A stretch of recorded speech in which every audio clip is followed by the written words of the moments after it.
വന്ന് Indian cricket ടീമിൻ്റെ captaincy ഏറ്റെടുത്തു കഴിഞ്ഞാൽ അവരുടെ കാര്യം പോക്കാണ്. ഗുളികം കയറിയ അവസ്ഥയാണ് സുഹൃത്തുക്കളെ.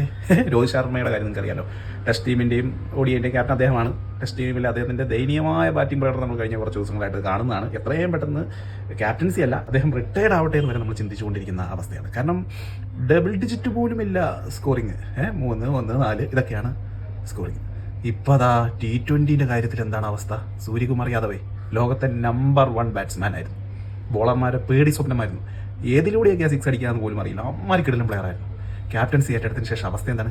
കഴിഞ്ഞ 7 ഇന്നിങ്സിലെ സ്കോർ ഒന്ന് വായിക്കാം. 21, 4, 1, 0, 12, 14. ഇപ്പോൾ ഇന്നലെ വീണ്ടും 0.